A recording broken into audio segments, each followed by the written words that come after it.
The courtyard glowed with lamplight and smoke, the kind of night where laughter spilled louder than the music. Johannan had chosen his seat carefully, not too close to the head of the table. That would be presumptuous. But not in the shadows either, just enough in the lamplight that people could notice him.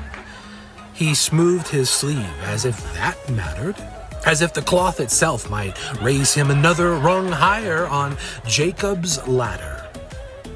Petra sat beside him, jewelry glinting at her ears. She smiled broadly whenever another guest looked their way, lips stretched wider than her eyes felt. She knew how to do this. One learned after years of walking the line between being noticed and being dismissed. Not rich enough to be secure, not poor enough to be pitied. Always performing, always balancing. Johannan's mind ticked like an abacus, measuring. Eliezer had opened the feast wide, and now people from every corner of the village had wandered in. Distant cousins with dusty sandals, Galileans with accents thick as goat's milk, even a pair of traders whose beards looked Babylonian. Foreigners. Johannan's jaw tightened as he watched them edge into the circle of the elite, smiling as if they belonged. Petra noticed too, though not with the same irritation. She wondered, instead, how Eliezer could bear it. Didn't he see the impropriety? Petra felt something stir in her chest, a flicker she quickly suppressed. Better to wrinkle her nose and lean back when one of the lesser villagers brushed past. Easier to act offended than to admit that she envied the joy in his eyes. Johannan caught her gesture and approved silently. She understood the importance of appearances, even if the rules seemed silly. She remembered the Senar family well enough, ruined because of the scandalous whispers of their daughter, which had flown back on the wind from Damascus. Disgraceful. A servant passed with a platter of olives and dates. Johannan waved it away with a flick, snapping instead for more meat. He didn't even look at the girl, though Petra watched her bow and hurry off. She found a bitter amusement in it. Johannan loved to play the master when he could, especially in rooms where real masters sat at higher tables. Across the courtyard, children ran too close to the doorway and were scolded, shooed back into the dark. "Not your place," the cousin hissed, hurting them back. The lines of separation were everywhere, as visible as chalk on stone. Petra raised her cup to a neighbor across the room, laughing high and cheerful, the kind of laugh that said, "See, we belong here too." But as soon as the neighbor turned away, her smile thinned. She leaned toward Johannan, close enough that only he could hear. "Look at him," Johannan muttered first, nodding toward the head of the table, parading at the center like a conquering hero. Petra's lips curved, though not in joy. A scandalous son, a foolish Eliezer, she thought.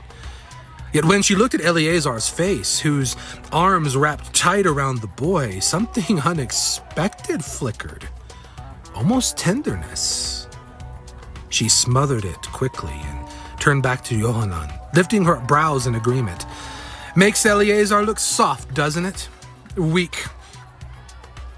Johannan grunted. Weakness. That was the contagion he feared most.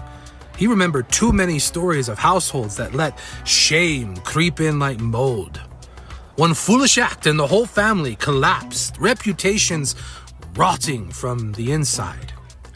"Iniquity spreads," he muttered. "Next thing you know, every stray dog in the village will be scratching at his door." Petra allowed herself the faintest smile. Sometimes she liked to prod him, to see that vein jump in his temple. "Well," she murmured, "sometimes a stray dog's happier than the house pets." His head snapped toward her, eyes narrowing. What did she mean by that? He thought her reckless. "What is your meaning?" she only shrugged. Better to deflect than admit the thought behind it, that sometimes the beggars outside seemed freer than those seated at tables. Only that's foolish, she said lightly. Like the senar, shame rubs off, you know that. Johannan grunted in satisfaction. His thoughts leapt to the senar girl. He could see the other daughters even now, sitting year after year, hair streaked with gray, no husband daring to claim them. Parents in squalor without dowries for them. He shook his head, jaw tight.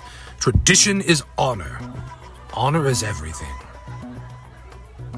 Petra turned her eyes toward the head of the table once again. Eleazar's arms still wrapped around his son's shoulders.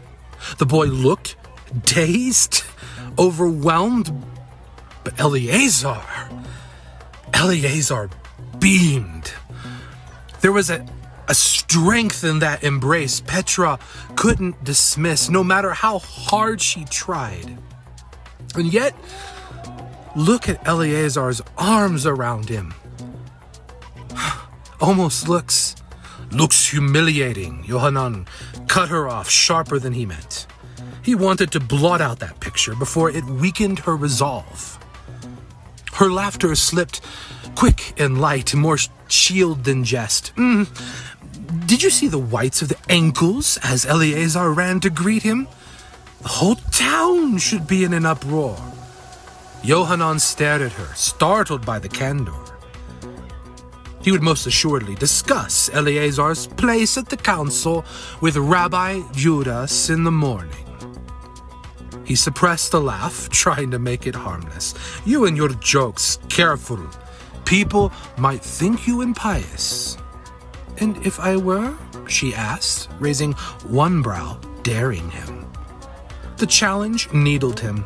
He raised his voice too loud for what the moment required.